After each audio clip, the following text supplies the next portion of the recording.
Bocah berinisial RH 5 tahun yang ditemukan tewas di tengah parit. Diketahui dibunuh pasangan suami istri berinisial MT 27 tahun dan IM 19 tahun.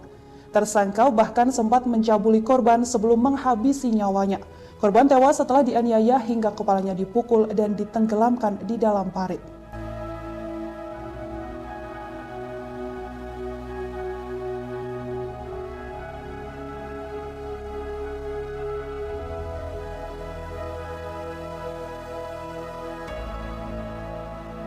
Butuh uang untuk apa?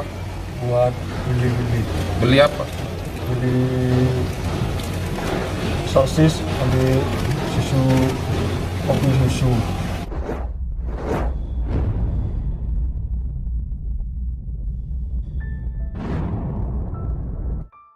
Assalamualaikum sahabat Arti, apa kabar semuanya hari ini?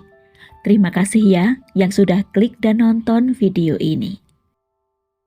Siang itu 1H, seorang ibu usia 48 tahun, warga Dusun Pelumpang, Desa Tanggulangin, Kecamatan Kejayan, Pasuruan, merasa cemas saat anak ketiganya Rara tak kunjung pulang setelah keluar bermain sejak pagi.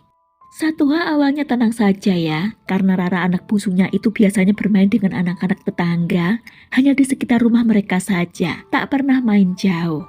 Biasanya siang hari sang anak akan pulang untuk minta makan atau sekedar minum. Tapi di siang itu, Selasa 7 Juli 2020, Rara tak tampak pulang juga. Tuha sebagai ibu yang cemas mulai mencari keberadaan sang anak, tapi tak ketemu juga, bahkan hingga beberapa jam dicari, Rara belum juga ditemukan. Hari itu sekitar pukul 1:30 siang, keluarga melaporkan hilangnya Rara ke Polsek Kejayan. Sampai pada sore harinya ada kabar dari warga sekitar yang mengatakan bahwa Rara telah ditemukan, namun sudah dalam keadaan tidak bernyawa. Rara, bocah perempuan cantik berumur 5 tahun ini kala itu sudah siap hendak masuk sekolah TK. Rara begitu gembira saat mengetahui dirinya akan segera bersekolah. Seragam, tas, bahkan sepatu pilihannya sendiri pun telah dibelikan oleh orang tuanya. Rara merupakan anak ketiga dari pasangan suami istri, Cipto dan 1H. Memiliki orang tua yang cukup mampu, membuat bocah itu pun cukup dimanja. Orang tuanya bahkan sudah membelikannya perhiasan emas yang sehari-hari dipakaikan pada Rara. Sebuah kalung berliontin cantik dan 5 buah gelang. Mungkin kedua orang tua Rara merasa lingkungannya aman ya, sehingga tak berpikir macam-macam saat memakaikan perhiasan emas pada Rara yang masih kecil itu. Namun dalamnya hati seseorang tak ada yang tahu ya, karena tanpa disadari oleh Cipto dan Tuha yang merupakan orang tua Rara ini, jika salah seorang tetangga mereka sedang mengintai serta mencari kesempatan. Hanya berjarak sekitar 3 rumah dari rumah keluarga Rara, ada sebuah rumah milik tetangganya yang bernama Muhammad Thohir, berusia 27 tahun. Nah, Thohir ini ceritanya ketika itu baru 2 minggu menikahi sang pujaan hati, Iva Maulaya.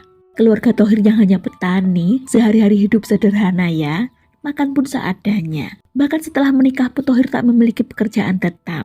Jika tidak ada kerjaan sebagai buruh atau kuli, Thohir hanya bantu-bantu orang tua di sawah. Karena itu Thohir kerap tak punya uang sama sekali. Selasa menjelang siang 7 Juli 2020 ceritanya, Thohir yang sedang santai di rumahnya ini sebenarnya ingin minum kopi susu sambil makan cemilan sosis goreng. Tapi Thohir merasa kesal sebab saat itu ia sedang tak pegang uang sama sekali. Thohir yang sedang duduk di teras itu lalu melihat anak-anak tetangganya kebetulan sedang bermain di depan rumahnya. Salah satunya adalah Rara, bocah perempuan cantik umur 5 tahun anak tetangganya. Dan ketika Thohir melihat Rara memakai perhiasan emas, timbullah niat jahat dalam hati Thohir ini. Mulailah Thohir ini menyusun rencana. Pertama, Thohir membujuk istrinya Iva agar mau bersekongkol. Ia meminta Iva istrinya untuk membujuk Rara agar mau diajak ke rumah dengan iming-iming akan diberikan es krim. Rara yang polos tentu sangat tergiur ya ketika Iva istri Thohir itu mendekatinya lalu berkata seperti itu. Meskipun Iva orang baru di lingkungan tersebut, namun para tetangga sudah cukup mengenalnya termasuk Rara. Bocah 5 tahun itu nurut saja saat Iva menggandeng tangannya masuk rumah. Setelah Rara dibawa masuk rumah, lantas Iva pamit ke rumah kerabatnya. Jadi tinggallah Rara bersama Thohir di rumah tersebut. Saat itulah timbul niat bejat dalam benak Thohir. Diperkuasnya bocah malang itu hingga 2 kali sambil terus membungkam mulutnya dengan tangan. Rara yang mungil tentu tak berdaya ya, di bawah kungkungan nafsu Thohir. Bocah itu terdiam nyaris pingsan. Sekitar 1 jam dibiarkan tubuh lemas Rara begitu saja. Dan begitu Iva istrinya pulang, Thohir menyuruhnya untuk melucuti semua perhiasan emas bocah itu yang berupa 5 gelang dan 1 kalung lengkap dengan liontinnya. Lantas oleh Thohir perhiasan itu disembunyikan dalam lemari. Thohir lalu berpikir jika Rara dibiarkan pulang dan ngadu ke orang tuanya bisa gawat. Karena itu agar aman pasutri pengantin baru ini memutuskan untuk menghabisi saja bocah 5 tahun itu. Pasutri itu membawa Rara ke pinggir sungai di belakang rumah yang berjarak sekitar 1 kilometer. Thohir meminta Iva istrinya mencarikan kayu yang digunakannya untuk memukul belakang kepala Rara. Untuk memastikan si bocah sudah tewas, Thohir dengan teganya membenamkan kepalanya dalam air sungai sebanyak 2 kali. Lantas meninggalkan tubuh tak berdaya Rara di tengah parit yang sepi itu. Tapi beberapa saat setelahnya Thohir merasa tak tenang ya. Lalu ia kembali ke lokasi itu untuk memastikan jasad itu tak ditemukan oleh warga. Tapi pepatah mengatakan, sepandai-pandainya menyimpan bangkai, baunya pasti akan tercium juga. Begitupun halnya serapat-rapatnya menyembunyikan tindak kejahatan, pasti akan ketahuan juga. Di hari yang sama yakni Selasa 7 Juli 2020 sekitar pukul 16.30 atau setengah 5 sore, seorang warga yang pulang dari sawah melihat jasad Rara. Tubuh kecilnya ditemukan di tengah parit irigasi Dusun Plumpang, Desa Tanggul Angin, Kecamatan Kejayan, Pasuruan, berjarak sekitar 1 kilometer dari rumah orang tua bocah itu. Setelah diangkat jasad itu langsung dikenali sebagai Rara, anak ketiga dari Cipto dan Tuha yang sudah dicari-cari sejak siang tadi. Sore itu, Desa Tanggulangin yang biasanya tenang, seketika gempar, suasana berubah mencekam. Dari hasil visum ditemukan adanya luka robek pada alat vital korban, yang diduga korban sempat diperkosa sebelum dihabisi. Juga ditemukan luka memar akibat benda tumpul di bagian belakang kepala korban. Sementara penyebab kematiannya karena bocah itu mengalami gagal nafas yang diduga akibat tenggelam. Hancur sudah perasaan kedua orang tua Rara. Sang anak yang galak itu sudah siap masuk sekolah TK, justru pergi dengan cara memilukan. Tak hanya dihilangkan nyawanya, namun bocah sekecil itu harus mengalami perbuatan tak senonoh dari si pelaku. Nah, polisi pun segera menyelidiki ya, siapa pelaku bejat ini.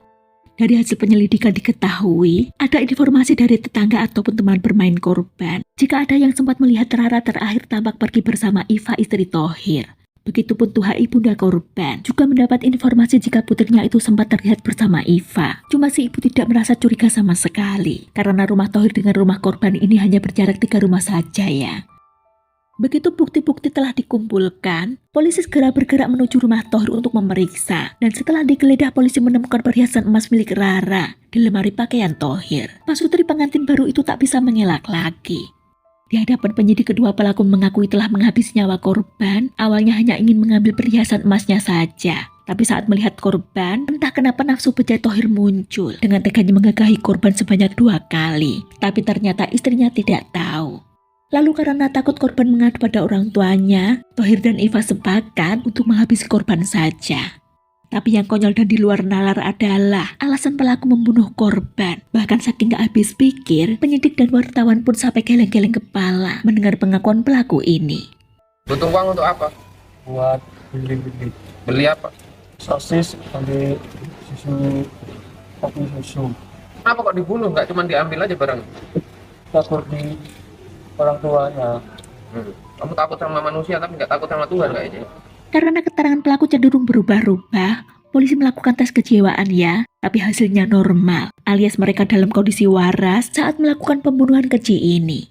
Pasangan pengantin baru itu dijerat dengan pasal pembunuhan berencana sesuai pasal 340 KUHP, pasal 338 KUHP, dan pasal 365 KUHP ayat 3. Rabu 27 Juni 2021, Pengadilan Negeri Bangil memvonis Muhammad Thohir dengan hukuman 20 tahun penjara sesuai tuntutan jaksa. Sementara Iva Maulaya istri Thohir divonis hukuman 14 tahun penjara, lebih ringan dari tuntutan jaksa yang sebelumnya menuntut hukuman 17 tahun penjara.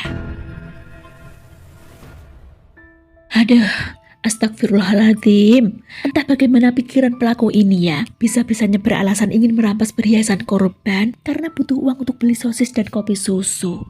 Dan ketika ditanya kenapa sampai tega memperkosa korban yang masih kecil, dengan enteng pelaku Thohir ini berkata, karena kurang puas dengan istrinya yang sudah dinikahinya selama 2 minggu itu. Sekian kisah ini, semoga kita semua selalu bisa berpikir waras ya, dan berbuat sesuatu dengan hati nurani. Terima kasih waktunya. Wassalamualaikum warahmatullahi wabarakatuh. See you.